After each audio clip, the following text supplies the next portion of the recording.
Numa dessas eu perguntei, falei, olha, tá na Bíblia, é incesto, não pode. Ele falou assim, não tem nada não, quando chegar em casa, tu toma um banho, se lava bem lavadinho e pede perdão a Deus que Deus perdoa.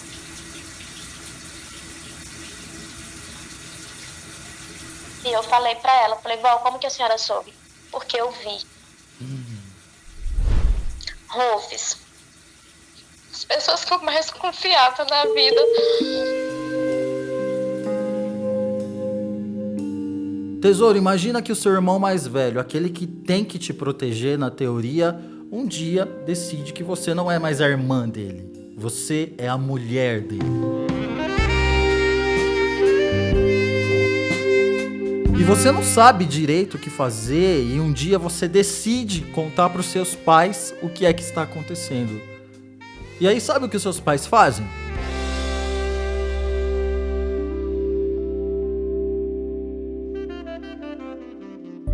Com vocês, mais uma história com o nosso amigo Rufus.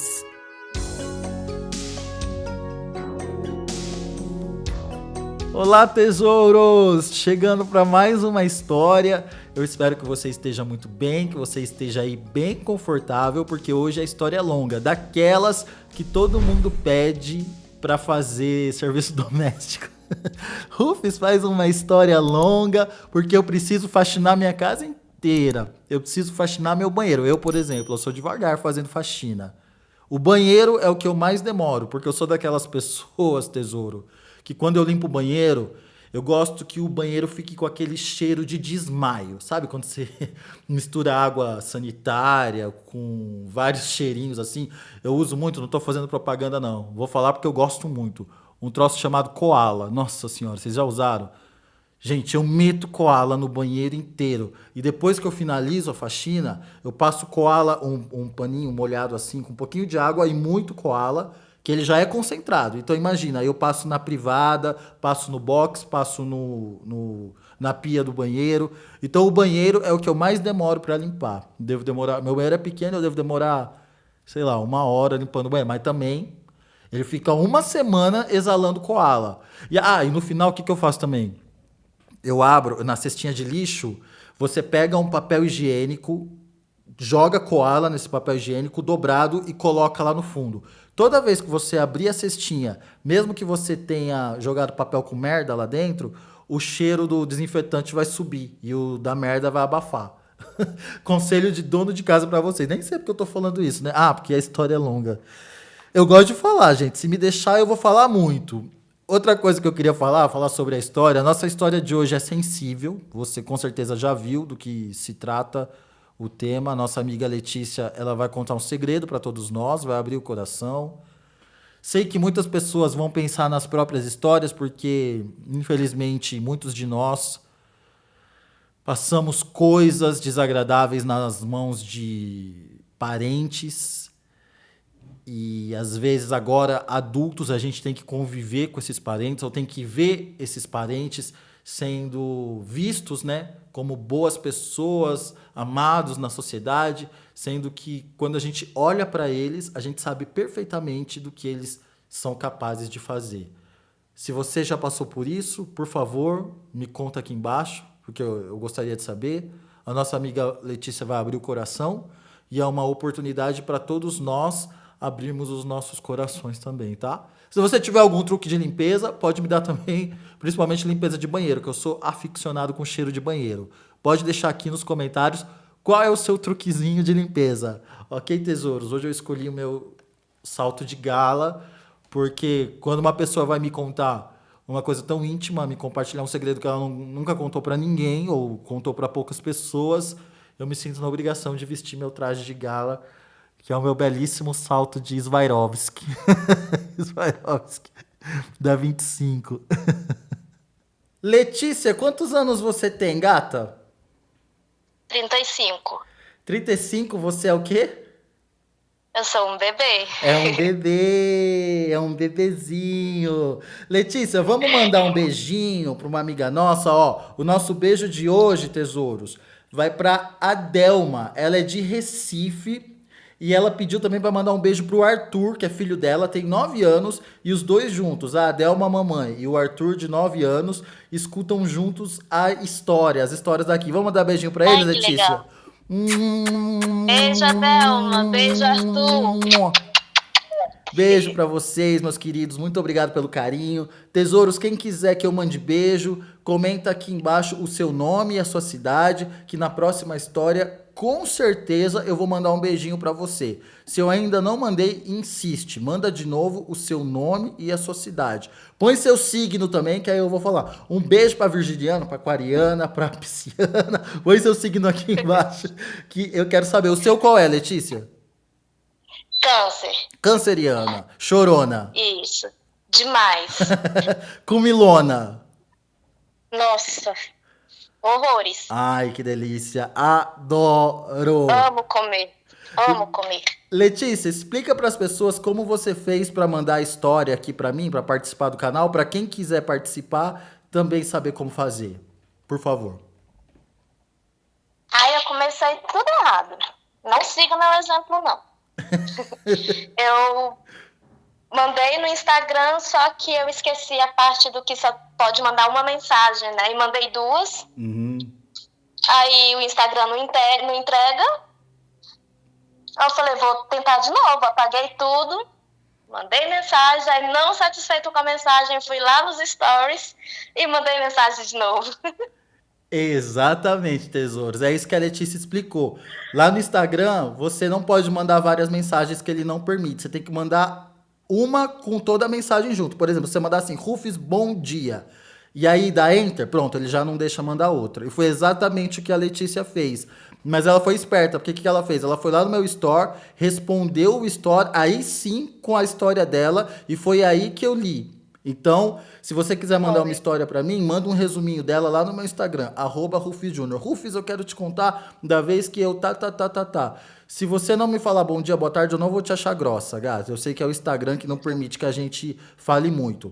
E aí, eu vou entrar em contato com você, combinar um dia e um horário para você contar a história aqui no canal. Se você preferir, você pode mandar a sua história pro meu e-mail, amigasdorufis@gmail.com. Letícia, quando eu vi sua história lá, eu fiquei muito impactado. E antes da gente começar, eu queria saber por que você decidiu compartilhar essa história comigo e com todos nós aqui. Nós somos mais de 160 mil, que é uma história tão íntima e eu posso dizer que é um segredo. Não é todo mundo que sabe. Não é todo mundo. Só hoje meus pais, o meu psicólogo, uma tia que foi muito filha da comigo na época, e dois ex-namorados meus, que também foram muito filha da inclusive usaram essa história contra mim. Somente. E por que você resolveu compartilhar com todos nós? Porque eu passei muito tempo me sentindo muito culpada, muito suja. Até eu entender que a culpa não foi minha, até eu entender que eu tinha, sim, direito de ter uma vida como outras pessoas têm, eu sofri demais, eu aceitei muita coisa errada, eu passei por muita coisa errada. E, sei lá, de repente sirva de alerta, sirva de ajuda para outras pessoas que passaram ou passam por isso. E como meu psicólogo mesmo fala, quanto mais você falar sobre isso, mais leve isso vai ficando. Então eu acho que, como eu vi uma outra história outro dia, a moça também falou isso, né? Que foi conselho do psicólogo também dela, que quanto mais pessoas ela compartilhasse isso, mais a gente vai entendendo que não foi culpa da gente. Não foi escolha nossa. Concordo plenamente. Inclusive, só fazendo um adendo, é muito comum isso, tesouros, que as pessoas conheçam o meu canal por indicação de psicólogos. Eu gostaria muito de agradecer aos psicólogos que assistem e que indicam aos seus pacientes, inclusive indicam que elas mandem as histórias e contem aqui no canal. Ou se não indicam, Sim. quando vão lá, por exemplo, a Letícia foi lá e fala com o psicólogo, será que eu devo contar? E ele fala que sim, porque é uma maneira da gente se curar, porque falar cura, essa é a verdade, né, Letícia? Falar cura muito. Bom, então vamos lá. Já dei minha respirada funda, porque eu sei que vai vir uma história aí que vai mexer com o nosso coração. Com certeza as pessoas já viram, né, o que o seu irmão fez com você, mas vamos Sim. começar lá do começo. Como que tudo começou, Letícia? Bom, a gente foi criada por uma família bem humilde mesmo. Meus pais até hoje moram na roça. Só que há 30 anos atrás era, tipo, bem difícil, né? E meus pais trabalhavam com roça, com plantio de arroz, feijão. Uhum, E a gente foi criado nesse meio, dentro da igreja, tá? Tudo dentro da igreja, bonitinho. Meu irmão, ele é 4 anos mais velho que eu. E uhum, eu sempre fui uma menina um tanto que mimada até, porque era mais nova e mulher. Meu pai é sempre muito machista, que mulher tem o seu lugar e homem tem o dele. Então, assim, tinha algum problema na escola, eu chegava com alguma queixa do meu irmão pro meu pai falava, olha, ele é mais velho e ele é homem, você tem que obedecer. O uhum, meu irmão, ele foi passar um ano numa outra cidade com os tios, porque realmente a nossa situação era muito difícil. E o pai viu uma oportunidade de que ele indo para lá ficaria mais fácil, né? Ficaria só com o filho em casa e ficaria mais fácil. Meu irmão teria uma chance de conhecer coisas novas e, enfim. Ele passou um ano lá e quando meu irmão voltou, eu estava com 9 anos. Eu comecei a criar corpo muito cedo, tipo peitinho. Eu sempre fui bonitinha, eu nunca fui grandona, mas uhum, eu sempre fui bonitinha. Eu peguei corpo de mocinha muito rápido.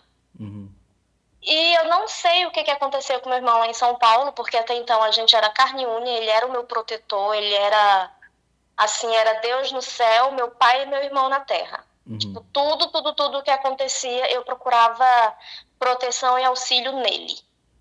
Quando ele voltou dessa cidade, ele voltou diferente, ele já voltou com outras ideias, até porque ele já tinha entrado na adolescência, né? E, enfim, ele voltou com umas brincadeiras diferentes e toda vez que ele fazia alguma brincadeira, era uma brincadeira nova e que era segredo nosso. uhum, E como eu fui criada na roça, tipo, literalmente na roça, eu quase nunca vinha na cidade, e quando vinha era acompanhada do meu pai e da minha mãe, para mim ter essa maldade, eu já fui ter depois de muita coisa, sabe? Então, ele passava a mão nos meus seios, olha, é brincadeira, mas é segredo, tu não conta para ninguém, isso é um segredo nosso. E eu uhum, levava como brincadeira, né? Tipo, passava a mão nas minhas partes íntimas e eu levava como brincadeira. Às vezes eu lembro da gente fazendo cabaninha na cama, sabe? Tipo, jogava o lençol por cima. Na época nós não tínhamos energia elétrica. uhum, Então, ia dormir, a gente geralmente dormia no mesmo quarto, porque a casa não era muito grande. E a gente brincava, ele colocava o lençol por cima e ficava me tocando, e até então a gente estava brincando. uhum, Quando eu completei meus 11, 12 anos por aí, eu passei a estudar na rua, na cidade, né? Porque até então a escolinha lá da zona rural não tinha mais a minha série. E foi aí que eu fui começando a perceber algumas coisas, tipo, os menininhos da escola já começavam a olhar para mim, já começavam a mandar bilhetinho, na época não existia celular, tá, gente? Nem sabia o que era isso. Se existia, eu não sei, mas eu acredito que não. E eu fui percebendo que o meu irmão fazia comigo era as mesmas coisas que os meninos da escola que queriam namorar comigo queriam fazer comigo. Então eu comecei a perceber que tinha alguma coisa errada ali. uhum. Até Até então que um dia eu você cheguei. não percebeu que tinha coisa errada. Não, porque eu era muito. Cara, eu com 11 anos eu brincava de boneca. Uhum, Tipo, eu com 11 anos eu fazia fogãozinho de barro e brincava de comidinha. Eu não tinha essa maldade, eu não tinha isso, eu não sabia nem o que era um beijo na boca. Para mim tudo era normal, eu não via outras, não tinha exemplos assim, uhum. sabe? Tipo, ai, eu vi fulano beijando a menina e aquilo é um beijo na boca. Eu não tinha isso, E obviamente né? seus pais também nunca tinham conversado com você sobre isso, né? Não, não. Nossa, minha mãe veio conversar com isso quando eu já tinha, sei lá, Já tinha casado e minha mãe veio conversar sobre sexo, sobre relação entre homem e mulher depois que eu já tinha casado. Então aí já nem adiantava mais. Não resolvia mais nada. Né? Bom, aí então você percebeu que as brincadeiras que o seu irmão fazia tinha a ver com as coisas que os meninos que estavam afim de você faziam na escola. Sim, sim. O meu irmão, ele nunca me beijou na boca. Nunca, nunca. Mais uma vez, o menino, eu acho que eu tinha uns 12 anos. O menino me chamou para trás da escola e me deu um selinho. E eu fiquei horrorizada com aquilo. Eu nunca tinha visto aquilo. Não sabia o que era aquilo. E o meu irmão viu. Meu irmão chegou em casa e contou pro papai. Eu com 12 anos, peitinho, mocinha. Meu pai me deu uma pisa, mas uma pisa, Rufus. Que eu fiquei com as pernas todas marcadas. Como a gente era evangélico, eu tinha que ir para a escola no outro dia com as pernas marcadas e de saia. Eu fui o assunto da escola nesse dia. Sabe? Eu fui o assunto. E a partir daí, o meu irmão, que era então só toques, só passadinha de mão, ele começou também a namorar outras meninas, né? Que ele já estava entrando nos 16. E o que era só toque evoluiu para os finalmente, para penetração. E aquilo me deixava meio que confusa, porque como assim? É meu irmão, tá errado isso. E eu cheguei a perguntar para ele várias vezes, mas, né, olha, eu vou contar pro pai, Uma vez eu lembro que nem eu comentei contigo, uma vez eu falei para ele que eu ia contar, e ele debochadamente falou: em quem que o pai vai acreditar, em mim ou em ti? Como que foi a primeira vez que ele foi até o final? Rufus, é muito louco isso, porque eu não lembro. Não lembro. E houve momentos até que eu mesma duvidei de mim, porque tem certas coisas que eu não lembro. E eu indaguei isso com o meu psicólogo, e meu psicólogo explicou que o cérebro da gente bloqueia certas coisas que foram muito traumatizantes para que a gente não sofra com aquilo. Algo assim, eu não vou saber explicar direitinho, mas é basicamente isso que aconteceu. A primeira vez eu não lembro. Mas eu sei que se tornou meio que rotineiro. Mas então o seu irmão tirou sua virgindade. Sim, sim. Meu pai falava assim: minha filha mulher é o meu tesouro. Se um dia eu souber que tem algum homem mexendo com minha filha, eu mato. Meu pai falava isso direto. Meu pai falava que quando eu fosse casar, eu ia casar de véu e grinalda. E que o meu vestido de casamento viria de São Paulo. Porque ele ia me levar em São Paulo para escolher o meu vestido de casamento. Então eu já tinha isso em mente, de que eu tinha que me manter pura até o meu casamento, né? Porque perante a igreja, a mulher se manter pura até o meu casamento, para honrar com aquilo que meu pai falava. Das vezes que eu indagava meu irmão, perguntava, né? Ele falava: tu vai dar esse desgosto pro nosso pai? Ou às vezes ele falava: se tu fizer isso, o pai vai largar a mãe, é isso que tu quer? Tu vai ser o pivô da separação do nosso pai e da nossa mãe. Tu vai acabar com o casamento do nosso pai e da nossa mãe. Então, desde sempre, ele sempre foi colocando assim, como se eu fosse a responsável por tudo. Claro. Se meu pai continuasse com o casamento é porque eu tinha me calado. Se por acaso eu contasse para alguém, o meu pai poderia matar ele, porque o meu pai sempre falou isso, que se ele soubesse que algum homem estava mexendo com a filha dele, ele matava. Como que eu ia viver com isso? Poxa, meu pai matou o filho dele porque o filho dele mexeu comigo. Entende? Então, desde sempre, eu sempre carreguei isso. Eu não posso falar porque vai acontecer muitas coisas ruins. E essas vezes que o seu irmão fazia isso com você, era aquele estilo, a força te segurava, tapava sua boca? Não era estilo a força, porque geralmente era no meio do nada. Então, se eu gritasse, não ia acontecer nada, porque não tinha ninguém perto. Nós morávamos a uma boa distância da cidade, e nesse meio caminho, tinha uma parte, que era a parte que geralmente ele parava, não tinha ninguém por perto. Eu poderia me esguelar gritando que não ia acontecer nada. E ele foi mexendo tanto com a minha cabeça que chegou um certo tempo em que eu aceitava. Tipo, não tem mais jeito, já aconteceu, então vou aceitar. Parava, fazia, se vestia e ia embora. Uma vez a gente saiu da igreja, ele estava namorando com uma menina da igreja, e ele ficou mó tempão com ela lá, e tipo, ele sempre respeitou as meninas que ele namorou, tá? Todas elas ele nunca tocou, ele nunca fez nada do tipo com elas, não. Mas aí eu acho que ele se esfregava, se excitava e vinha pra mim. Numa dessas eu perguntei, falei, olha, tá na Bíblia, é incesto, não pode. Ele falou assim, não tem nada não, quando chegar em casa, tu toma um banho, se lava bem lavadinho e pede perdão a Deus que Deus perdoa. Isso pra mim foi uma coisa que ficou gravada na minha mente. Se eu fechar o olho é como se eu visse ele falando pra mim. A lua tava cheia, tava bonita que só. Se eu fechar o olho eu consigo ver ele falando isso pra mim, sabe? E eu cheguei em casa, eu tomei um banho e eu não sei quanto tempo eu passei ajoelhada no pé da minha cama e chorando e perguntando o que eu poderia fazer. Isso eu já tinha, sei lá, acho que uns 13 anos mais ou menos, sabe? Eu olhava as outras meninas da minha sala, da minha escola, com namoradinho, e eu morria de medo porque eu sabia que se eu me atrevesse a namorar, a ter um namoradinho, eu ia apanhar do meu pai, porque ele ia contar. Aí como a gente morava na zona rural, começou a ter, na verdade, o ônibus que ia buscar os alunos, né?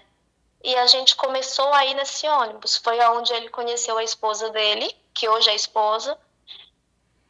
E eu conheci o primeiro homem que eu tive relação além do meu irmão, que até então foi o meu primeiro homem. E até então, Para todos os efeitos. essa situação com seu irmão era constante, não foi uma vez e acabou, era sempre. Não, sempre, sempre. Meus pais saíam de casa, a gente ficava sozinhos, ele fazia. A gente ia para a igreja, tinha vez que quando ele fazia questão que eu fosse para a igreja, eu já sabia. E como é que eu ia chegar para falar pro pai, pai, eu não quero ir para a igreja hoje? Não tinha essa opção para mim, sabe? Claro. Eu tinha que ir, mas eu já ia sabendo. E ele começou a namorar com essa menina. E você sentia o que enquanto estava acontecendo? Quando eu entendi o que era, e quando eu entendi que era errado, e quando eu entendi o que estava acontecendo de fato, eu sentia nojo. Sabe, tipo, eu não vou saber descrever, mas não era bom. Claro. Nunca. E ele começou a namorar com essa menina, e uns meses depois eu comecei a namorar com o irmão dessa menina. Só deixar claro, Letícia, que eu pergunto isso porque... Peraí, que eu tô até meio enjoado. Eu pergunto isso porque eu quero deixar claro que o seu irmão sabia o que estava acontecendo, mas você ali, Sabia. aquela menina da roça, você nem sabia o que estava acontecendo. Você não sabia o que era uma relação sexual. Você nunca teve uma relação sexual. Então você não estava tendo uma relação sexual. Não. Pra mim era só uma coisa que machucava muito, porque me machucava, e que depois eu sentia nojo. E que eu não poderia contar pra ninguém, porque eu sabia que algo ruim ia acontecer.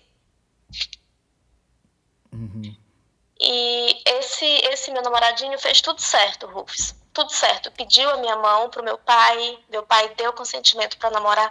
Ele fez tudo certo por 1 ano. Foi 1 ano de namoro que ele nunca tocou em mim. Nunca. A gente ficava, a gente beijava. Quem me ensinou a beijar na boca foi ele. Mas ele nunca tocou em mim. Até que um dia, meu irmão ficou até quase 2 da manhã com a namorada dele, que era irmã desse meu namorado também.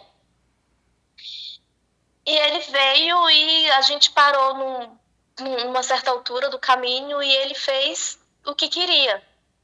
E essa vez foi diferente, eu não sei te explicar o porquê, mas foi muito diferente. Eu chorei do começo ao fim. E ele não se importou se eu estava chorando ou não. E eu não sei se é porque eu estava gostando do rapaz e eu me senti meio que traindo. Eu não sei te explicar o que foi que aconteceu de diferente, mas eu chorei do começo ao fim. E tá, passou, fomos para casa, a rotina de sempre, tomei banho, chorei um pouco mais na cama, dormi. Acho que você começou a ter uma dimensão do quão errado era aquilo, porque você começou a ter uma referência mínima.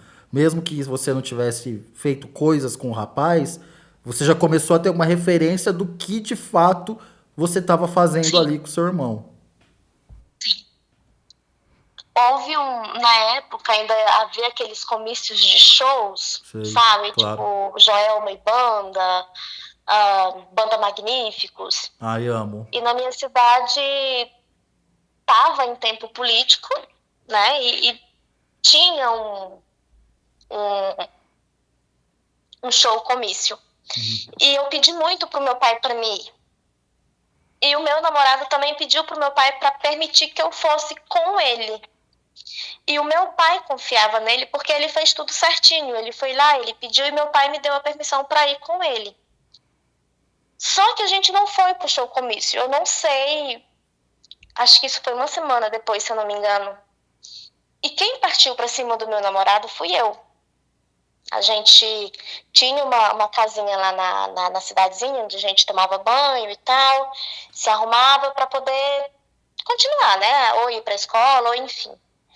E nesse dia ficou só nós dois e eu tomei um banho e parti pra cima dele. Porque, tipo assim, se eu fazia com meu irmão, por que eu não ia fazer com meu namorado? Claro. Uhum. Sei lá. E essa parte eu acho até meio que cômica. Porque o meu irmão, ele não tem eu vou usar a expressão que outra menina usou. Ele não tem a Rolândia muito grande, sabe? Sei. O jubileu. Isso, jubileu. Uhum. E o meu namorado é o dobro dele, o meu ex-namorado, né? Então, assim, eu não sei se é porque ainda tinha um pouquinho, eu só sei que sangrou. E ele ficou felicíssimo, porque na cabecinha inocente dele, ele tirou minha virgindade porque ficou uma goticinha de sangue em cima do lençol. Uhum. E, nossa, ele ficou... Nossa, eu não sei nem explicar. A gente olhava pra cara do menino, o menino ria de uma orelha à outra. Uhum. Só que ele, em vez de ficar calado, ele contou pra mãe dele que ele queria casar comigo porque ele tinha tirado a minha virgindade. A mãe dele, que era uma velha da fofoqueira, foi e contou pra irmã dele, que era namorada do meu irmão. E a namorada do meu irmão contou pro meu irmão. E o meu irmão chegou e contou pro meu pai que eu tava fazendo... Só que aí, faltavam 10 dias, mais ou menos, pro meu aniversário de 15 anos, quando ele contou tudo isso, né? E, tipo assim, tava tudo comprado, Rufus. Era no tempo daqueles convitezinhos de papel preenchido à mão. Eu lembro que o convitezinho era azul e tinha, acho que a Bela, da Bela e Fera.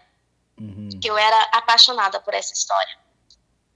Convite dos meus 15 anos. Tava tudo. Eu já tinha olhado o vestido. Era um vestidão bem rodadão, bonito que só. Os convitezinhos já tava preenchendo todos.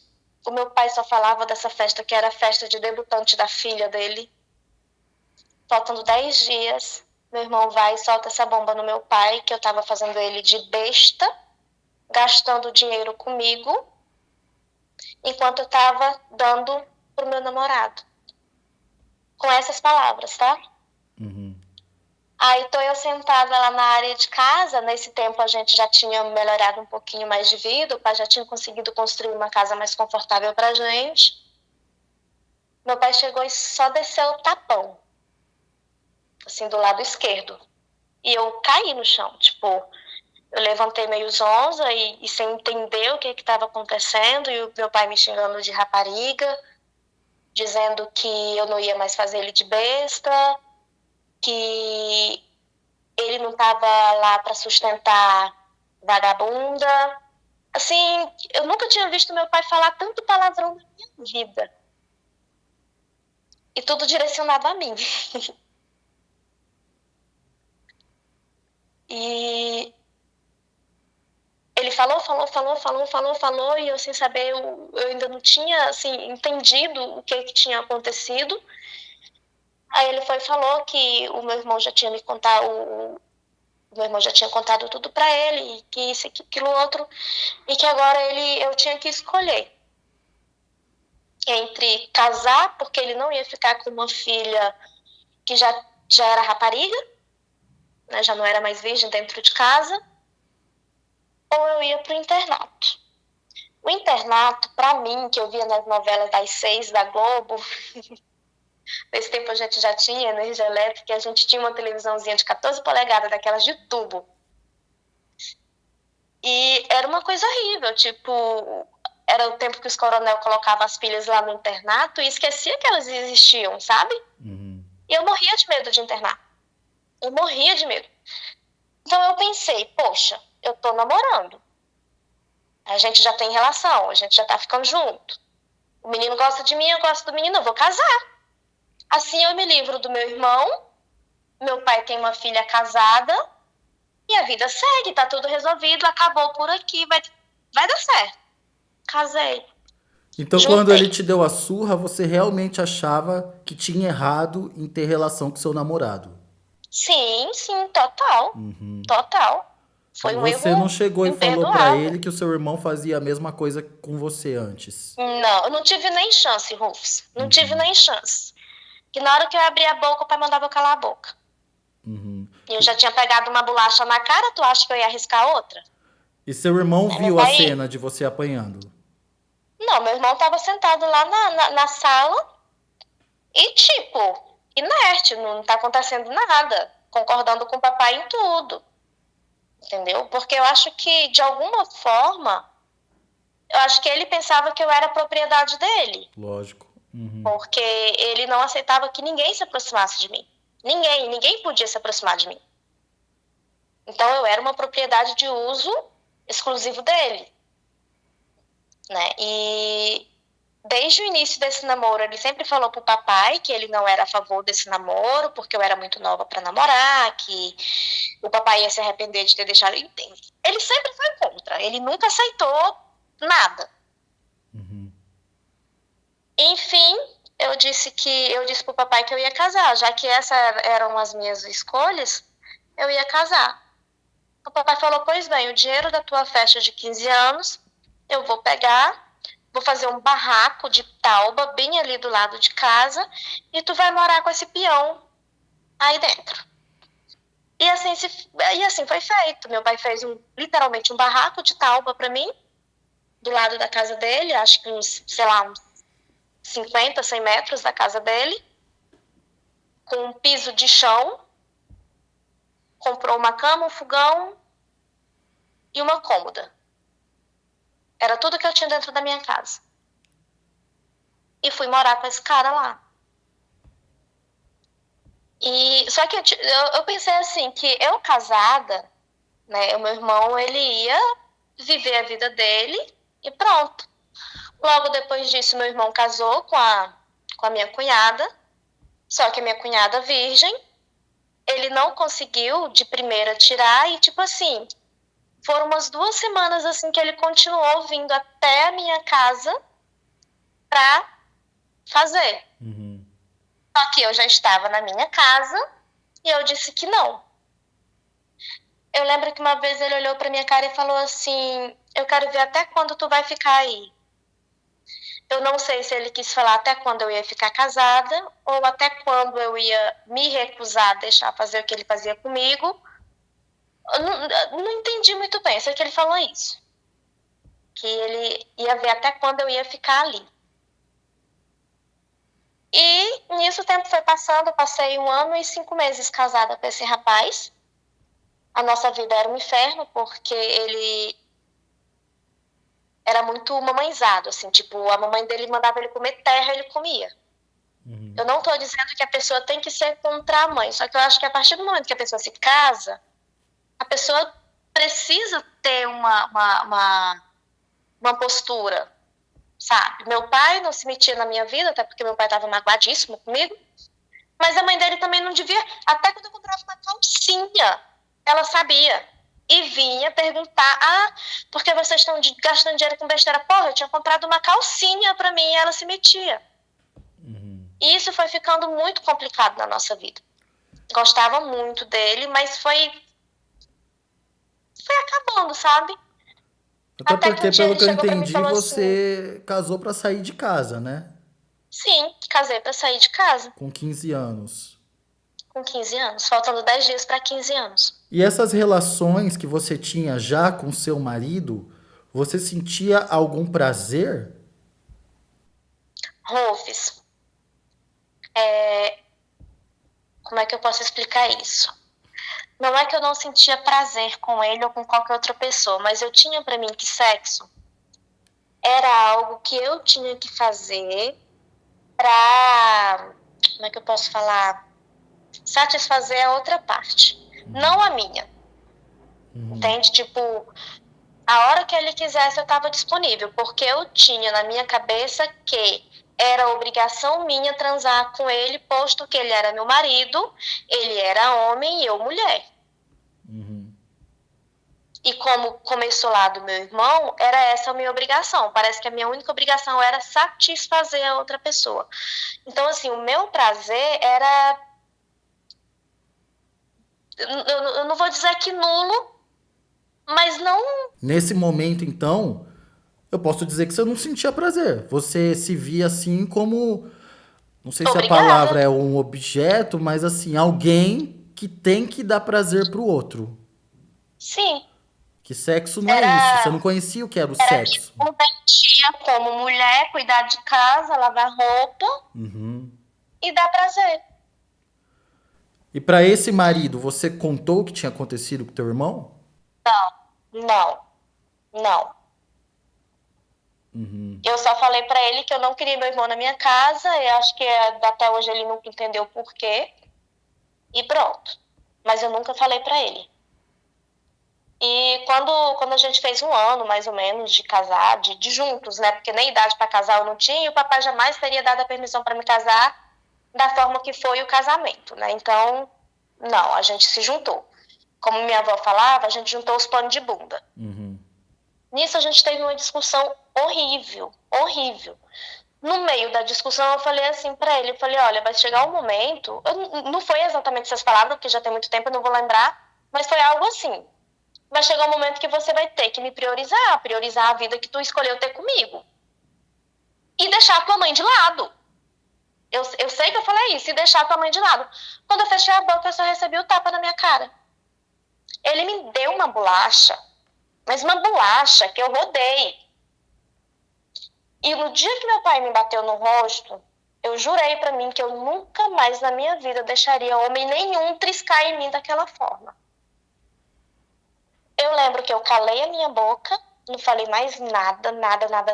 Não jantei, isso era umas 5 horas da tarde. Não jantei, a gente entrou pro nosso barraco, deitei e fiquei quieta. Não falei nada.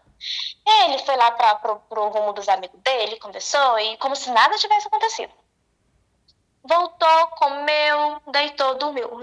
Eu passei a noite inteira passando 1001 pensamentos na minha cabeça de como matar aquele homem. Sabe, tava completando meus 16 e pouquinho mais ou menos. Eu passei o tempo todo pensando, eu vou matar esse homem porque ele me bateu. Mas Deus foi tão misericordioso que ele não deixou fazer essa desgraça na minha vida. Porque se eu tivesse feito isso, minha vida tinha acabado, eu tenho certeza disso. No outro dia, 5 da manhã, eu peguei minha bicicletinha verde, uma monarquezinha, e fui-me embora. Botei minhas roupas numa sacolinha plástica, eu lembro como hoje, numa sacolinha plástica, botei na cestinha da frente e fui-me embora, de tanta coisa que eu tinha. Coube numa sacolinha e na cestinha da bicicleta na frente. E fui bater na casa da minha avó. Até então eu não sabia que a minha avó sabia disso. De mim e do meu irmão. E eu cheguei na casa da minha avó desesperada. Eu falei, vó, contei tudo o que aconteceu pra vovó. Minha avó pegou e falou assim, vai lá no teu pai pede perdão pro teu pai e pede para voltar para casa. Se ele não aceitar, pode vir que a vovó cuida. A minha avó foi a minha melhor amiga. Nesse dia ela me falou que ela sabia de tudo e perguntou por que eu não tinha contado pro pai. E eu falei para ela, falei, vó, como que a senhora soube? Porque eu vi. Só que ela não viu tudo. Então ela ainda tinha aquela dúvida de que se de fato ela tinha visto ou de fato foi só uma brincadeira. Foi quando ela me perguntou o que acontecia entre meu irmão. Eu falei, contei para ela, foi a primeira pessoa que eu contei na vida, foi a minha avó. A minha avó chorou horrores, se sentindo culpadíssima, porque se ela tivesse contado no tempo que ela viu, o que ela acha que ela viu, muita coisa teria sido diferente. E a minha avó me acolheu no colo. Minha avó era baixinha, gordinha, e eu lembro que ela me colocou no colo dela e falou assim, minha filha, para tudo que você precisar, a sua avó vai estar aqui. E foi, de fato, até o último dia da vida dela. A minha avó era minha melhor amiga. Tudo eu contava para ela, tudo, tudo, tudo. Ela chegou para mim e perguntou, você quer que eu conte pro seu pai? Você quer que eu conte? Você quer que eu faça alguma coisa? Eu falei, não, vó. Porque eu já saí da casa do pai. Pro pai eu já sou uma rapariga. Agora eu vou voltar separada. Por sorte, graças a Deus. Deus foi tão maravilhoso comigo que nunca deixou engravidar, porque eu nunca tomei nada de anticoncepcional, nunca nada. Deus não me deixou engravidar. E já saí de casa sem ser virgem. Agora eu tava voltando para casa não sendo virgem e separada. O que era um cúmulo, assim. Meu pai é aquele tipo de gente bem conservadora. Aí como é que de repente eu ia chegar pro meu pai e falar, ah, pai, quem tirou minha virgindade foi meu irmão. Sabe? Era perigoso meu pai dar piti e ir pra cima da minha avó. Eu fui e falei pra avó, não, vó, eu não quero. Deixa quieto. Minha avó insistiu muito, Wolfs, muito, pra ela poder falar isso. Só que a minha avó, ela foi tão maravilhosa comigo que ela me respeitou até o último momento de vida dela. Minha avó nunca abriu a boca pra mim. Sabe o que é pra ninguém? Ninguém. Tudo ela conversava comigo, tudo ela perguntava, mas ela nunca falou pra ninguém. Aí tá, fui lá com o pai, contei pro pai, eu nunca contei pro pai que ele me bateu, porque, de novo, eu tinha medo da reação do meu pai. Mas eu falei que eu estava muito arrependida, de novo puxei a culpa toda pra cima de mim e pedi pro pai para me voltar para dentro de casa. Eu lembro que a gente estava conversando num banquinho de madeira em frente à porta da sala, e a porta da sala estava aberta. E o papai falou assim, do jeito que tu saiu e deixou essa porta aberta, essa porta continua aberta para ti. Depois de muito tempo foi assim, a primeira vez que meu pai tinha expressado algum carinho por mim, sabe? E antes de tudo isso acontecer, eu era a filhinha querida dele. Nisso, seu irmão não morava mais na casa do teu Não, meu pai? irmão já estava casado, já estava tendo a vida dele. Se eu não me engano, nessa época, a mulher dele já estava grávida do primeiro filho dele. E, enfim, eu voltei para casa, só que tudo mudou, Rufus. Meu pai me olhava com desprezo. Meu pai falava comigo com desprezo. Se eu reclamasse de qualquer coisa, ele falava assim, foi tu que escolheu isso. Se tu tivesse feito as coisas certas, nada disso teria acontecido. Eu lembro que eu cheguei na igreja, meu irmão falava para a mulher dele não andar comigo, porque eu não era uma boa influência, porque eu tinha me separado. Eu lembro que eu cheguei na igreja e na igreja a gente tem o grupo de jovens, o grupo de adolescente, o grupo de adulto e o grupo de senhoras, né? E eu sentei no grupo de jovens porque eu achava que eu já me encaixava ali. Rufus, eu vi todo mundo do banco se levantar e sentar no banco atrás de mim e ficar cochichando. Porque ninguém queria sentar perto de uma menina de 16 anos que tinha se separado. Porque eu era má influência. Desculpa. Porque parece que eu tava com uma doença contagiosa, sabe? E isso me doeu demais.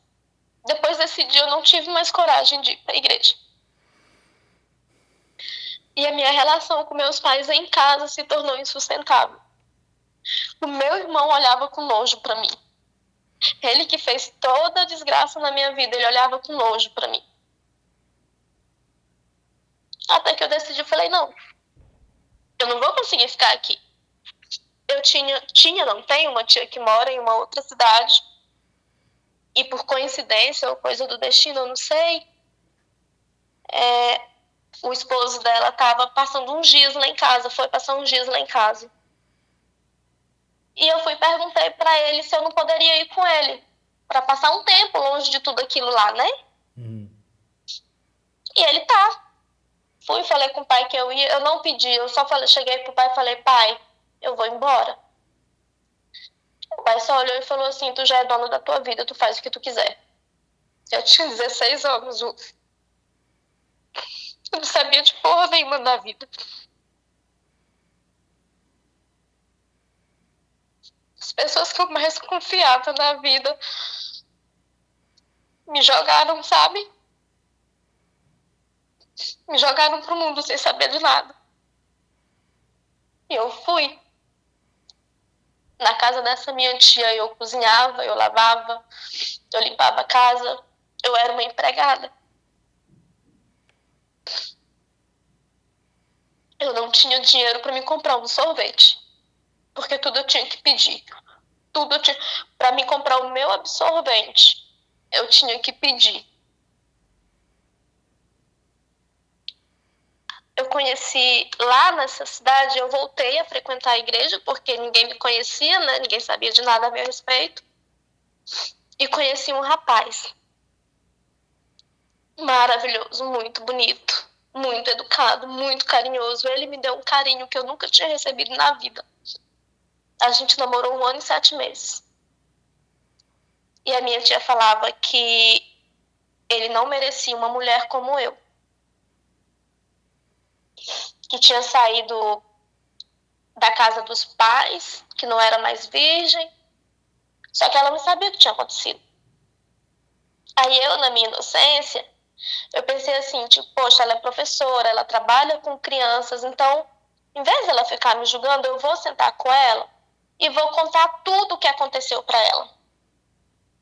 E ela vai me ajudar, não sei, eu não sei o que eu pensei, Rufus. E eu contei. Ela olhou assim para mim e falou assim, nunca, o meu sobrinho nunca faria isso. Meu sobrinho é um homem de Deus, tá casado, ninguém nunca viu ele traindo a mulher dele. Meu sobrinho canta na igreja, e meu irmão realmente canta e tem a voz linda, tá, Rufus? E o que mais me chocou, vindo dela como professora, como quem trabalha com criança, foi, se isso tivesse acontecido, era para você ser lésbica. Como se isso tivesse alguma relação, uma coisa com a outra. Era para mim ter nojo de homem. Se ela já era contra o meu namoro com esse rapaz da igreja, e que ela já me infernizava, que ela falava que eu não era mulher para ele, ela começou a infernizar ele e colocar ele contra mim. Que eu não era uma moça pura, que ele merecia uma mulher. Eu não sei se ela queria que ele namorasse a filha dela, eu não sei. Mas que ele merecia uma mulher que fosse de família. Sabe? Eu era de quê? Eu era de incubadora? Não sei. E a minha situação na casa dela ficou muito pior. Eles começaram a esconder comida de mim, Rufus.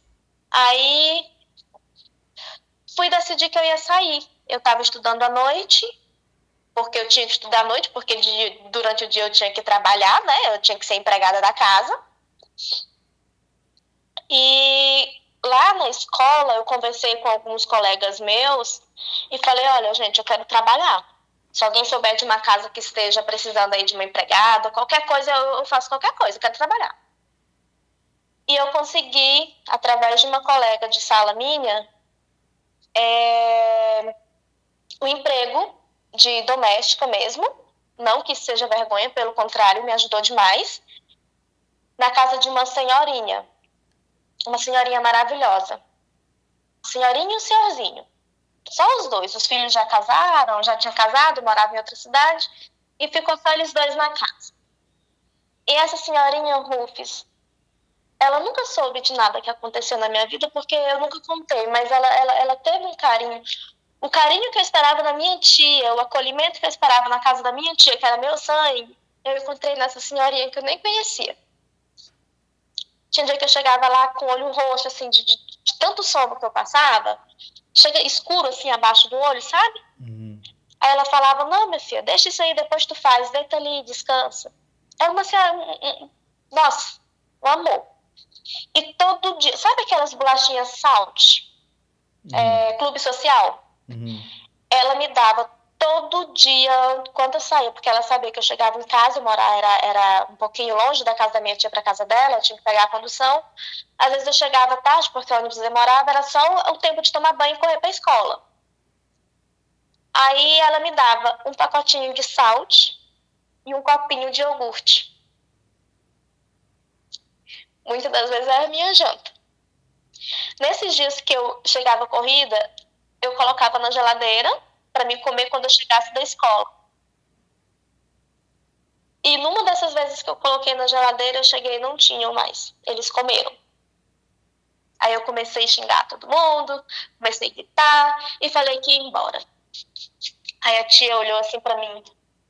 Deus que me perdoe, mas parece que o demônio estava no corpo dela. Uma cara bem debochada mesmo, falou assim, tu vai pra onde? Vai passar fome? Tu vai pra onde? Tu não conhece ninguém aqui? Olhei pra ela e falei, eu vou pra debaixo da ponte. Vou pro quinto dos infernos, mas aqui eu não fico mais.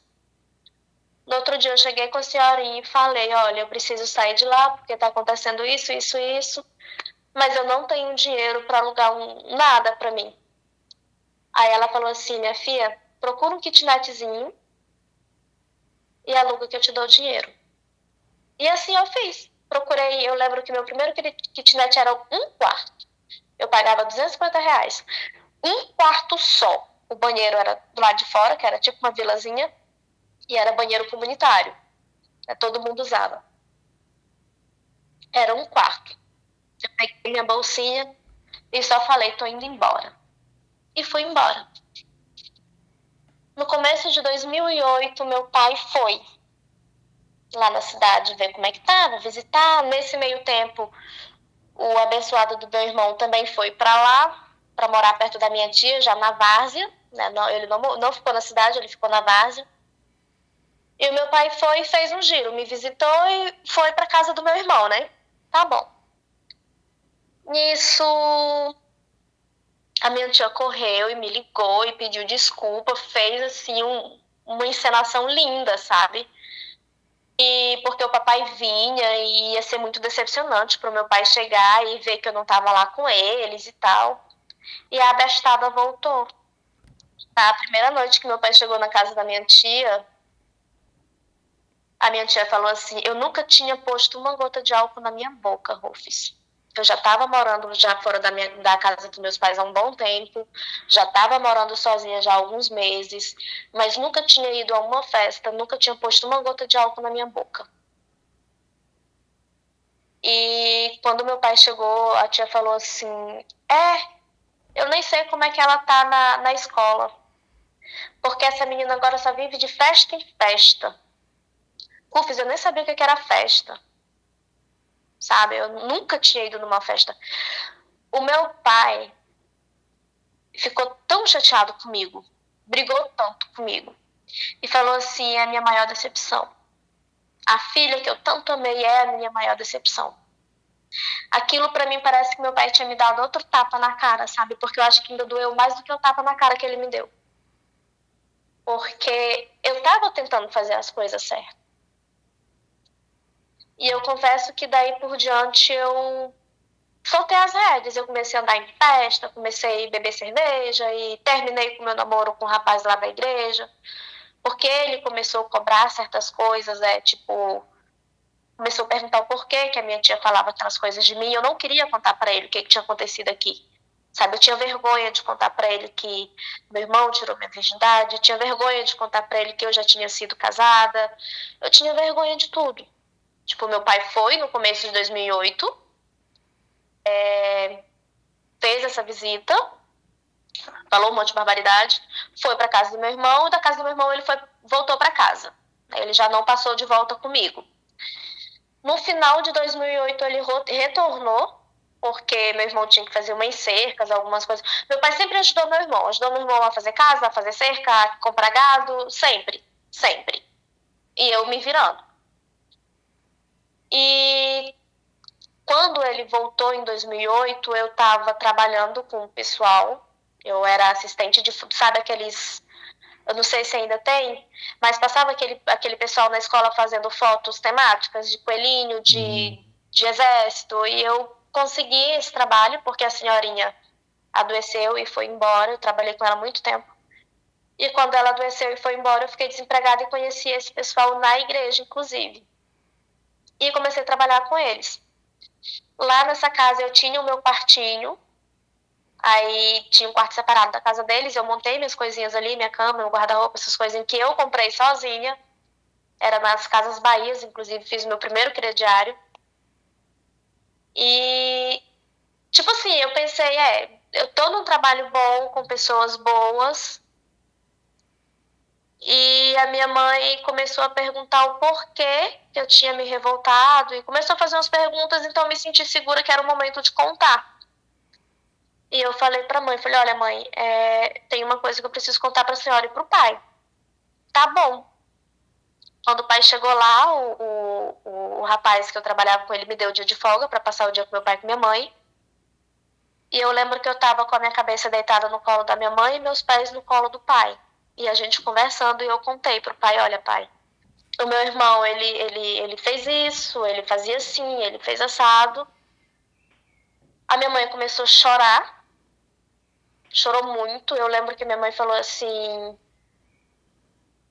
isso acontece nas melhores famílias. O meu pai, por outro lado, ele pegou minhas pernas, tirou do colo dele, levantou e saiu para fora do quarto e não falou nada. Meu pai não falou A. Nada. Sabe o que é nada? Quando a minha mãe foi lá fora com ele só falou assim, pega as malas que a gente vai para casa da pessoa. Da pessoa do seu irmão. Comigo. Isso. Lá eles passaram acho que uns 2 ou 3 meses, eu não lembro direito, porque eles iam construir alguma coisa lá na terra dele. E eu só soube que meu pai tinha vindo embora porque a minha mãe me ligou dizendo que já havia chegado em casa. Meu pai não voltou nem para se despedir de mim. E foi aí que eu percebi que realmente, se eu contasse, eles nunca iam acreditar em mim. A sua mãe, pelo visto, acreditou em você, mas passou pano. Minha mãe passou pano. E, enfim, o tempo passou. Eu escrevi uma carta pro meu irmão. Eu não sei se ele chegou a receber, mas nessa carta eu falava pra ele, eu pedia perdão pra ele. Tipo, se eu fiz alguma coisa que te ofendeu, eu te peço perdão. Mas eu queria muito que você tivesse a coragem de assumir o que você fez comigo. Porque você sabe o que você fez comigo. E, entre outras coisas, falei muita coisa, sabe? E ele nunca me respondeu essa carta. Eu não sei se ele chegou a receber, mas ele nunca me respondeu. E o tempo passou. Foi quando eu engravidei do meu filho mais velho. Conheci o rapaz, engravidei do meu filho mais velho. Meu pai não falava comigo. E foi minha gravidez inteira. Minha mãe não participou da minha gravidez. Minha mãe não recebeu uma foto minha de grávida.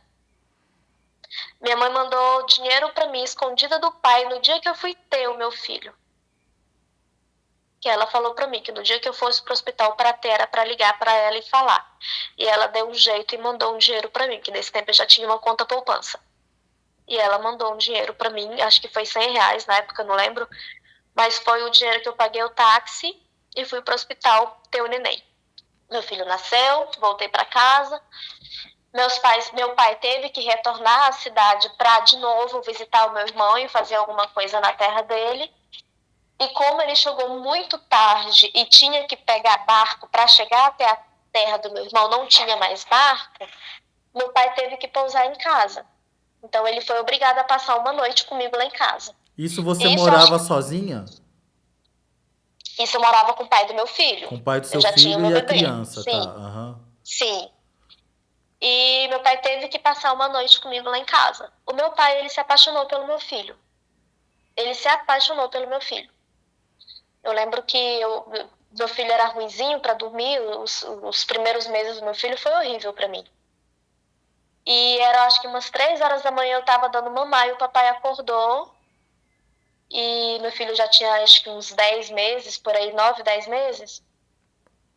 Eu sei que foi a primeira vez que eu consegui dormir 2 horas ou 3 horas seguidas. Foi esse dia, porque o pai pegou o menino e passou o resto da madrugada brincando com o menino.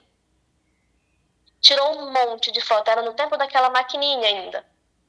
Tirou um monte de foto. E quando o papai voltou da várzea, ele já voltou com a ideia fixa de que eu tinha que voltar para cá, porque lá a gente morava de aluguel, aqui a gente não ia morar de aluguel, e que eu tinha que voltar para cá porque o menino tinha que crescer perto da família. E eu vi ali uma possibilidade de, sei lá, de me reaproximar do meu pai, de acertar as coisas com meu pai, sei lá, de repente começar uma vida nova. Eu estava casada, estava com meu filho, estava relativamente feliz, as coisas estavam encaminhadas para mim. Vou voltar, vendi tudo que eu tinha lá, convenci até então meu marido a vir comigo. Porém, meu marido só ficou 1 ano aqui comigo porque ele disse que não aguentava ficar longe da mãe dele. E me botou contra a parede. Tu volta comigo ou tu fica? Eu falei, pois eu vou ficar. Porque pra lá eu não volto. Eu não tenho nada lá mais. O que eu vou fazer lá? Fiquei. Nisso, meu irmão, ele olhava com raiva de mim, sabe? Ele às vezes que eu via minha mãe falando e falava alguma coisa sobre mim, ele falava pra minha mãe que ele não queria saber de nada de mim. Porque eu não sei porquê, eu não sei onde, não sei quando, ele criou raiva de mim. E tá, tudo bem. Problema, ele pra lá e eu pra cá, tá tudo certo. Isso, o meu marido voltou pra cidade dele em 2010, meu filho tava com 1 ano e 10 meses. E eu continuei minha vida. Sozinha. E com meu filho. Meu pai e minha mãe me ajudando. Só que meu pai sempre jogando alguma coisa na minha cara. Foi quando eu comecei a trabalhar com salão. E gostei da coisa, trabalho com salão até hoje. E tudo que eu tenho eu devo a esse trabalho, sabe? Eu não terminei meus estudos, não consegui terminar, terminei o ensino fundamental apenas. Então, quando você voltou a morar na mesma cidade que a sua mãe, seu pai e seu irmão. E, eventualmente, quando o seu irmão ia para a cidade e te via, ele te tratava mal. Era desprezo total. Era como se eu fosse sei lá, uma doença, assim. Uhum. E você, quando o via, você nunca confrontou ele, pessoalmente? Não, nunca tive coragem, Rufus. Acho que eu fui covarde aí, eu nunca tive coragem. Uma que eu não queria mais magoar meus pais com essa história. Uhum. E eu tinha medo dele. De uma certa forma, eu tinha medo dele. Porque quando eu contei pro meu pai lá em 2008, o meu pai ficou quase 2 anos sem falar comigo. Sem falar, Rufus. Literalmente sem falar. A minha mãe ligava para mim escondida do meu pai. Sabe? Então eu não queria tocar nesse assunto de novo e ver tudo isso acontecendo de novo. Agora eu tinha um filho, meu pai gostava muito do meu filho, eu estava perto dos meus pais novamente, de alguma forma eu tinha uma segurança. Então eu tinha muito medo de confrontar e perder tudo isso de novo. Em 2012, meu filho estava com 4 aninhos, era 4, completando 4 anos, quase 4 anos. Eu estava com a minha casinha toda feitinha de novo, tudo montadinho, tudo bonitinho. A minha casa pegou fogo e a gente perdeu tudo. Tudo, tudo, tudo, tudo, tudo, tudo. Só que quando a minha casa pegou fogo, alguma coisa aconteceu aqui dentro. Eu não sei te explicar, porque eu perdi tudo, Rufus, eu perdi tudo, tudo. Eu fiquei com a roupa do corpo, literalmente. E eu comecei a ter crise de depressão, a qual meu pai falava que era frescura. Logo em seguida, a minha casa pega fogo, a minha avó faleceu, que era o meu porto seguro, era a minha avó. E foi juntando, e eu fui me perdendo de novo, sabe? Eu comecei a beber mais do que eu já bebia, eu comecei a fazer coisas que eu não me orgulho. Nesse tempo eu fui uma filha bem difícil. Acho que tudo que eu não fiz na minha adolescência, eu fiz meus 23 aos meus 25, sabe? De sair, de não ter responsabilidade com nada. Eu entrei num estado de revolta total. Com todo mundo, com a vida em si, sabe? Meu pai montou um espaço para me trabalhar, meu pai me deu uma casa para me morar, mas eu tinha aquela coisa, eu não quero ficar aqui, eu não quero ficar aqui, eu não quero ficar dependendo do meu pai. E meu pai tinha aquela coisa que qualquer oportunidade que ele tinha, ele jogava alguma coisa na minha cara, sabe? Qualquer oportunidade que ele tinha, se eu fizesse qualquer coisinha, eu não tinha direito de falar nada, eu não tinha direito de opinar em nada. Até a cor do espaço que eu trabalhei foi meu pai que escolheu, porque eu não tinha o direito de... Ou seja, eu tinha uma segurança se eu ficasse calada, se eu aceitasse tudo do jeito que eles queriam. Nesse tempo, eu tive uma discussão com a minha mãe, uma discussão muito feia, e ela falou que tudo isso que estava acontecendo era culpa minha, porque fui eu que decidi sair de casa com 15 anos, porque se eu tivesse sido inteligente, eu tinha ido estudar ao invés de procurar macho. E eu lembro que eu gritei com ela, mas eu saí porque eu fui estudar pelo meu irmão.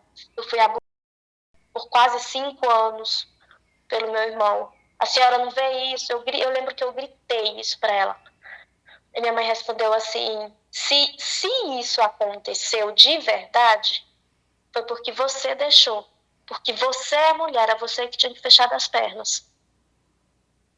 Rufus, eu tinha 9 anos quando isso começou a acontecer. O que eu entendia da vida, sabe? Quando ela falou isso, eu me calei. Eu digo: é isso que a senhora pensa? Ela também não falou mais nada. O que eu entendi naquele momento, que quando eu falei para ela lá em 2018, lá em 2008, eu acho que eles devem ter confrontado o meu irmão, e o meu irmão conseguiu reverter a situação, e eu saí de mentirosa. Eu saí de ruim, sabe? E eles acreditaram no meu irmão e não em mim. Ele deve ter dito que você provocava. Não sei, eu não sei, mas deve ser. Porque pelo que minha mãe falou, tipo, se isso aconteceu, foi culpa sua, porque você, como mulher, tinha que ter fechado as pernas. Resultado disso, eu saí de lá, criei coragem, saí de novo, de perto dos meus pais.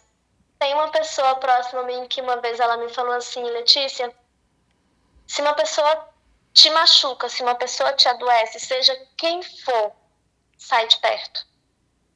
E foi o que eu fiz. Porque eu já tinha perdido tanto, que eu, com meus 25, eu não aceitava mais me perder mais. E eu peguei e saí do meu pai. Foi mais um ano sem meu pai falar comigo, porque eu saí. Hoje tem 10 anos que eu moro longe dos meus pais. Tenho uma relação complicada com o meu pai. A minha mãe hoje acredita em mim porque eu tentei isso em 2017. E foi quando eu comecei a fazer terapia, tomar remédio, fazer tudo. Meu pai só acreditou em depressão e parou para me ouvir de fato quando ele chegou em casa. Eu estava inerte em cima de uma cama, que eu não sabia nem aonde que eu estava. Mas em relação ao meu pai, não mudou muita coisa. Mas a minha mãe, ela sofre demais hoje. Minha mãe pediu demais perdão para mim por não ter acreditado em mim. Se sente muito culpada por tudo que aconteceu. Mas hoje eu posso dizer assim que superei? Não. Ainda tem muita coisa a ser tratada. Muita coisa para ser tratada ainda. Mas hoje eu tenho a minha casa, que eu conquistei com o meu trabalho. Tenho 2 filhos lindos e maravilhosos, que são a minha vida. E que a melhor coisa que eu fiz, apesar de ser meu pai, minha mãe e meu irmão, foi me afastar. E hoje eu entendo que a culpa não foi minha. Hoje eu entendo que, por mais que eu tivesse dito lá atrás, nada teria sido diferente. Talvez teria sido pior. E hoje o seu irmão, Então, ele hoje- faz o que da vida? Hoje meu irmão mora do lado da casa do meu pai. É o braço direito do meu pai em tudo. Tudo no que diz respeito à terra deles lá. E meu pai, eu não sei te explicar como é a relação ao trabalho deles, mas é tipo assim, os 2 são melhores amigos. Então, eu chego lá, eu converso muito com a minha mãe. Com meu pai, não é, eu piso em ovos para falar certas coisas com meu pai. E seu irmão continua indo na igreja? Continua, é obreiro da igreja, ele é, na sociedade, ele é um homem maravilhoso, ele é um homem incrível, que é fiel à família, que é fiel aos princípios bíblicos da igreja. Tem um filho hoje de 18 anos que é casado, casou o filho dele na igreja com toda aquela cerimônia. Tem uma filha de 7 anos também, que tem ciúme dessa menina, que essa menina só anda com saia arrastando no chão. Não sei qual é o medo dele, mas que ele tem medo, ele tem, sabe? Mas, e hoje a minha relação com meu irmão é assim, básico do básico do básico. Bom dia, boa noite, tchau. Ele tem Até coragem porque- de olhar no seu olho? Não. Não olha, né? Ele não olha no meu olho. De jeito nenhum. E hoje eu só tenho esse contato mínimo com ele porque eu trabalhei muito, Rufus, assim, de terapia, de entender que, querendo ou não, ele faz parte daquele ambiente lá. Ele mora do lado da casa do meu pai, então toda vez que eu for lá, ele vai estar lá. A minha mãe sofre demais. Eu lembro que eu tive no final do ano passado, eu tive uma crise horrível de ansiedade com meu pai, porque meu filho está naquela fase da adolescência, então é meio complicado, sabe? E eu tive uma briga horrível com meu pai, eu tive uma crise de ansiedade, e a minha mãe chorando aos prantos, chegou para mim e falou assim: tu precisa se livrar dessa culpa, tu precisa se livrar desse peso. E eu olhei para a mãe e falei assim: mãe, como que eu faço isso? Porque eu tenho raiva dentro de mim. Se eu dizer que eu tô curada, eu tô mentindo, porque eu sinto muita raiva ainda dentro de mim. Mas hoje eu já consigo ver a coisa com outro olhar. Eu já não deixo mais esse sentimento me machucar ou me atingir mais, sabe? E eu olhei para minha mãe e falei assim: mãe, o que a senhora pode fazer? A senhora vai afastar ele daqui? A senhora vai devolver tudo o que eu perdi dos meus 15 anos até aqui?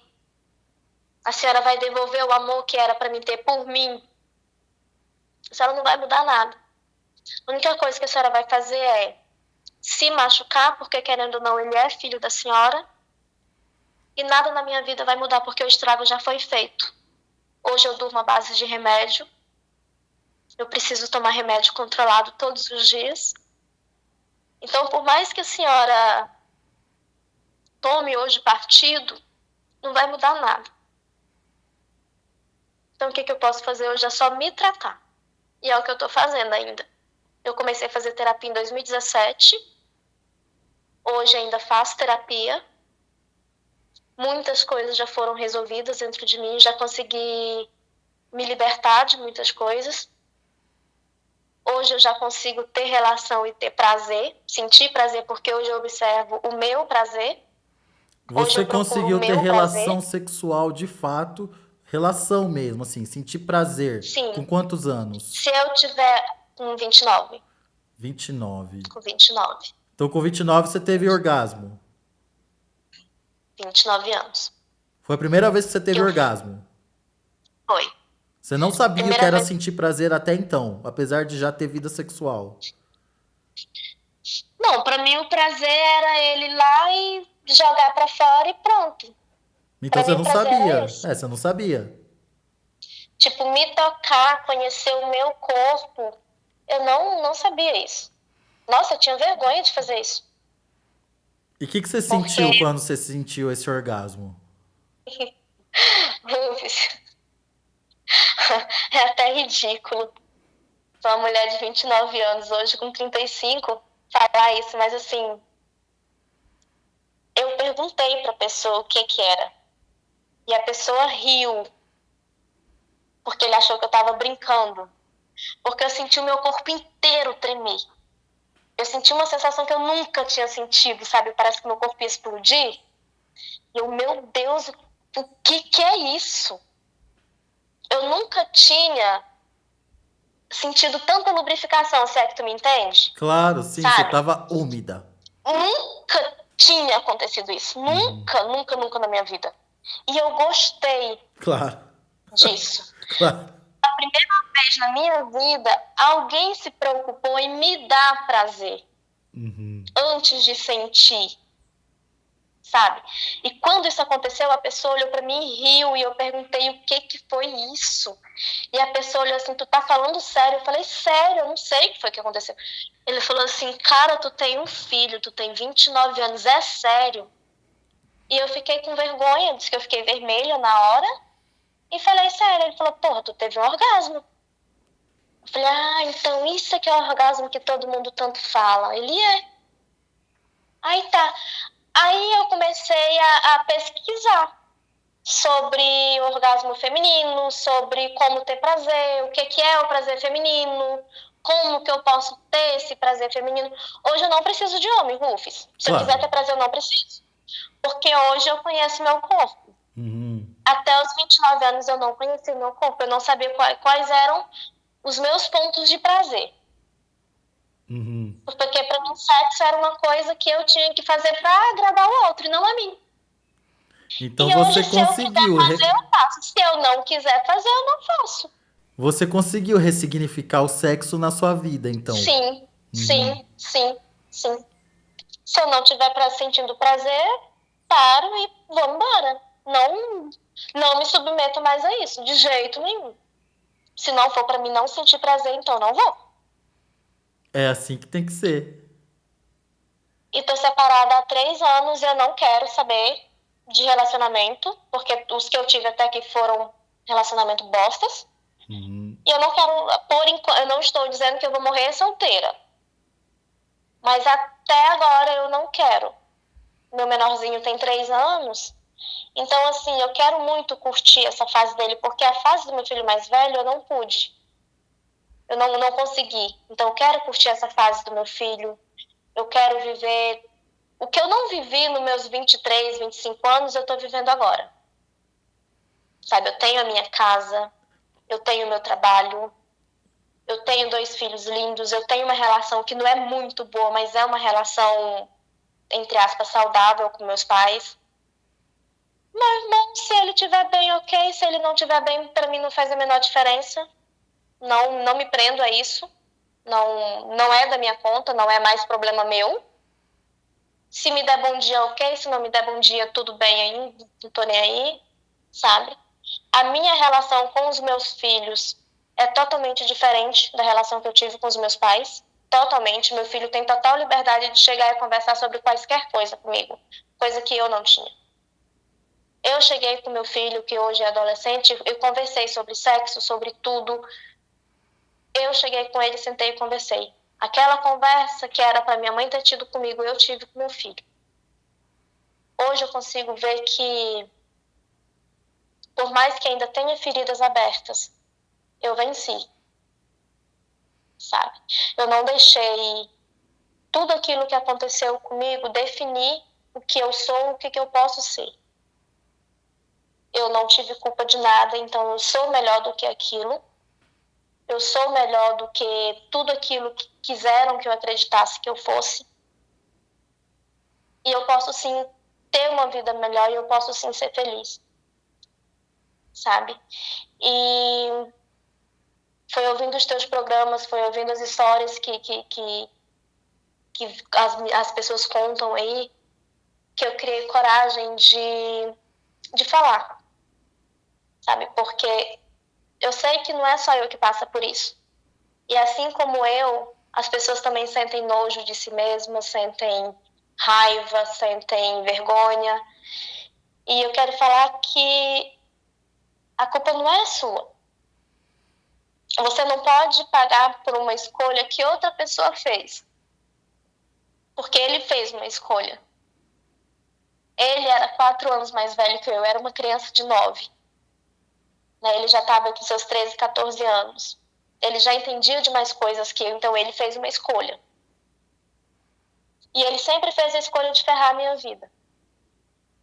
Então, assim, a gente não pode pagar pelas escolhas que outras pessoas fazem nas nossas vidas.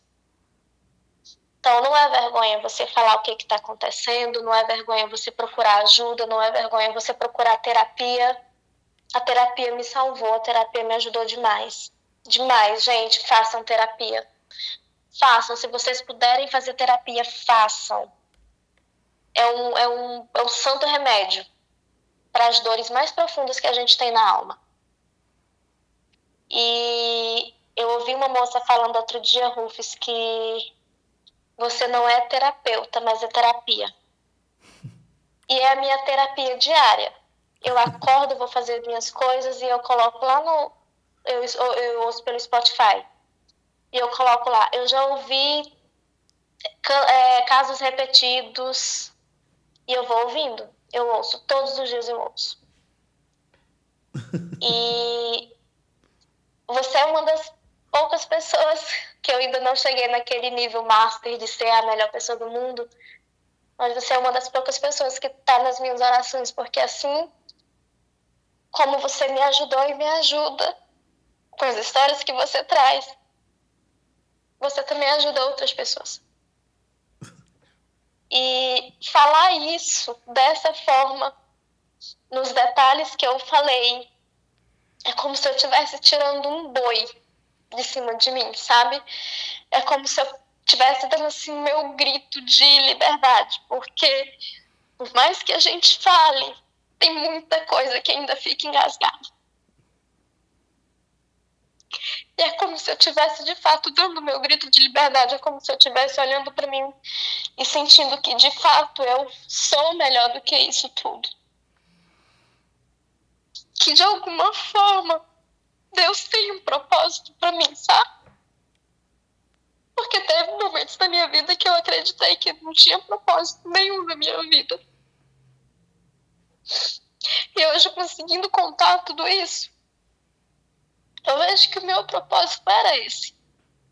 De vencer. De ser uma pessoa totalmente diferente de tudo aquilo que meu pai queria pra mim, minha mãe queria pra mim, meu irmão queria pra mim. Hoje eu sou eu. Hoje eu olho no espelho e me reconheço. Antes eu não fazia isso. E poder contar isso é como se eu estivesse dando um grito de liberdade. E você e as suas histórias, o seu programa, o seu canal, é um canal de bênçãos, é um canal de, eu diria até que de esperança para muitas pessoas que ainda tá nessa escuridão, porque é como se a gente tivesse uma escuridão, sabe, Rufus? Parece que a gente olha e não vê saída, não vê luz.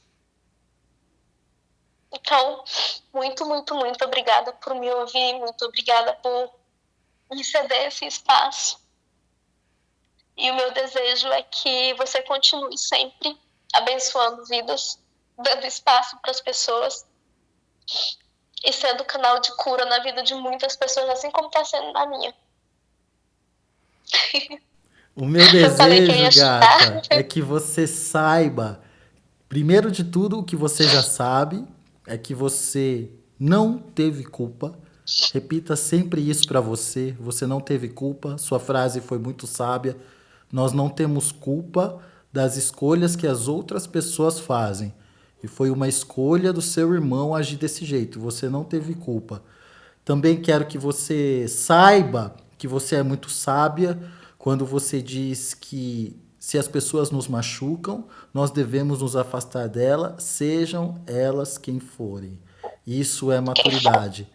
Também quero que você saiba que me dá muita felicidade que você tenha conseguido ressignificar o sexo na sua vida, porque isso é muito importante e é bom, a Sim, gente precisa disso para viver, seja com alguém, seja sozinho, e ressignificar o que aconteceu é uma vitória para você. Também quero que você saiba o principal de tudo. Eu sou contra pensar que a gente tem que passar determinadas coisas para aprender. Porque, na verdade, se a gente pudesse escolher, a gente ia querer ficar burro, né? Se Deus falasse para você, sim. ó, seu irmão vai fazer isso com você pra você aprender. Você quer isso ou você prefere ficar burra? Você ia falar, quero ficar Eu burra. prefiro ficar boa. Exatamente. E sei Sim. também que dá muita raiva quando uma pessoa que fez tanto mal pra gente tá aí, vivendo normalmente, encostando a cabeça no travesseiro, dormindo com tranquilidade, sendo bem vista na Hoje, sociedade e sendo bem vista pelas pessoas que a gente ama, pelos nossos pais, pela nossa família, sabendo que a gente tem que conviver com essa pessoa, que a gente tem que olhar, que a gente tem que cumprimentar como se nada, e que ela não sente, mas no fundo, no fundo, no fundo, ele sente, ele sabe o que ele fez. Quando ele vai encostar a cabeça no travesseiro, eu tenho fé de que sabe? ele lembra de tudo que ele fez e ele sente remorso, E eu ele sei sente que ele sabe, vergonha. Rufus, por causa do cuidado exagerado que ele tem com a filha dele. Uhum. Sabe? A gente vê que é um cuidado exagerado. Então, assim, além dele saber o que ele fez comigo, ele tem medo de que alguém faça com a filha dele. E não tô desejando, tá? Eu espero que não. Eu É uma sei, criança claro, linda, lógico, maravilhosa. Eu amo ela. lógico, eu Porque o que sei. aconteceu comigo não tem nada a ver com ela. Uhum. É uma criança linda, esperta, inteligente. Claro. Mas a gente vê que a proteção dele é em excesso, sabe? E não desejo, que eu espero na minha vida, do fundo do meu coração, que nada disso aconteça com ela, Claro. porque mulher nenhuma merece passar por isso, E também quero sabe? te Mas, dizer que você é uma vitoriosa, porque você deu a volta por cima. Hoje você tem a sua profissão, você é uma mulher estabilizada, daquela mulher que sim, morava numa casa sem chão. Hoje você tem o seu próprio espaço, você tem sim, a sua casa, você tem a sua família, os seus 2 filhos. E que principalmente, você é uma mulher corajosa. Você é uma mulher corajosa porque você entendeu que você não tem que ter vergonha de falar, que você não tem que ter medo de falar. Ah, e se ele souber que eu falei pro meu pai, pra minha mãe, que eu contei, não importa. A responsabilidade do que ele fez é dele e você não tem que ter medo e você não tem medo.